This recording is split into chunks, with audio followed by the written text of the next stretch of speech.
Currency ಹೆಸರಲ್ಲಿ ಲಕ್ಷಾಂತರ ರೂಪಾಯಿ ದರೋಡೆ.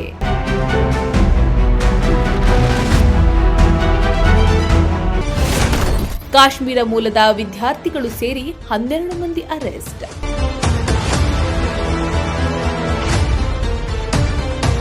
ಡಿಜಿಟಲ್ ಕ್ರಿಪ್ಟೋ ಕರೆನ್ಸಿಗೆ ಹಣ ಪರಿವರ್ತನೆ ಮಾಡಿಕೊಡುವುದಾಗಿ ನಂಬಿಸಿ 17,64,000 ರೂಪಾಯಿ ದರೋಡೆ ಮಾಡಿದ್ದ ಪ್ರಕರಣವನ್ನ ಬೆಂಗಳೂರಿನ ಸಂಜಯ್ ನಗರ ಪೊಲೀಸರು ಭೇದಿಸಿದ್ದಾರೆ. ಪ್ರಕರಣಕ್ಕೆ ಸಂಬಂಧಿಸಿದಂತೆ ಕಾಶ್ಮೀರ ಮೂಲದ 2 ವಿದ್ಯಾರ್ಥಿಗಳು ಡಿಜೆಹಳ್ಳಿ ರೌಡಿ ಶೀಟರ್ ಸೇರಿ ಒಟ್ಟು 12 ಮಂದಿ ಆರೋಪಿಗಳನ್ನ ಬಂಧಿಸಿದ್ದು, ಆರೋಪಿಗಳಿಂದ ಲಕ್ಷಾಂತರ ರೂಪಾಯಿ ನಗದು, ವಾಹನಗಳು ಹಾಗೂ ಮೊಬೈಲ್ಗಳನ್ನ ವಶಕ್ಕೆ ಪಡೆದಿದ್ದಾರೆ.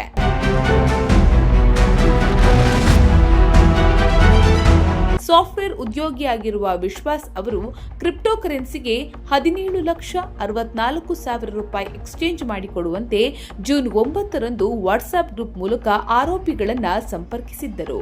ಹೀಗಾಗಿ ಜೂನ್ 9ರಂದು ರಾತ್ರಿ ಸಂಜಯ್ ನಗರದ ಕಲ್ಪನಾ ಚಾವ್ಲಾ ರಸ್ತೆಗೆ ಹಣದೊಂದಿಗೆ ಬರಲು ಆರೋಪಿಗಳು ಸೂಚಿಸಿದ್ದರು. ಅದರಂತೆ ವಿಶ್ವಾಸ್ ತನ್ನ ಸ್ನೇಹಿತನೊಂದಿಗೆ ಹೋಗಿದ್ದಾಗ ಆರೋಪಿಗಳು ವಿಶ್ವಾಸ್ ಹಾಗೂ ಅವರ ಸ್ನೇಹಿತನ ಮೇಲೆ ಹಲ್ಲೆ ನಡೆಸಿ 17,64,000 ರೂಪಾಯಿ ದೋಚಿಕೊಂಡು ಪರಾರಿಯಾಗಿದ್ರು. ಈ ಸಂಬಂಧ ವಿಶ್ವಾಸ್ ಸಂಜಯ್ ನಗರ ಪೊಲೀಸ್ ಠಾಣೆಯಲ್ಲಿ ದೂರು ದಾಖಲಿಸಿದ್ರು.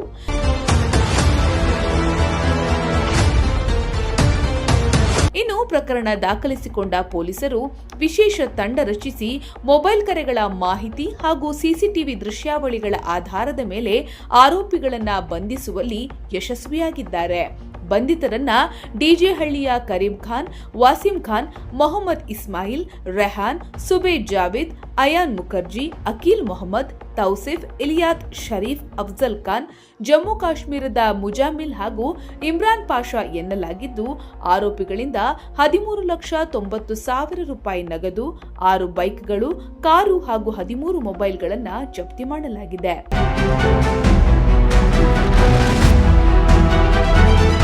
ಇನ್ನು ಬಂಧಿತ ಡಿಜೆಹಳ್ಳಿ ರೌಡಿ ಶೀಟರ್ ವಸೀಂ ಖಾನ್ ವಿರುದ್ಧ ಈಗಾಗಲೇ 13ಕ್ಕೂ ಹೆಚ್ಚು ಅಪರಾಧ ಪ್ರಕರಣಗಳು ದಾಖಲಾಗಿವೆ. ಅಲ್ಲದೆ ಲಿಯಾಕತ್ ಶರೀಫ್, ರೆಹಾನ್ ಹಾಗೂ ಕರೀಂ ಖಾನ್ ವಿರುದ್ಧವೂ ನಗರದ ವಿವಿಧ ಪೊಲೀಸ್ ಠಾಣೆಗಳಲ್ಲಿ ಹಲವು ಪ್ರಕರಣಗಳಿವೆ. ಸದ್ಯ ಪ್ರಕರಣದ ಕುರಿತು ಹೆಚ್ಚಿನ ತನಿಖೆ ಮುಂದುವರೆದಿದೆ. Bureau report, Prajashakti TV, Bengaluru.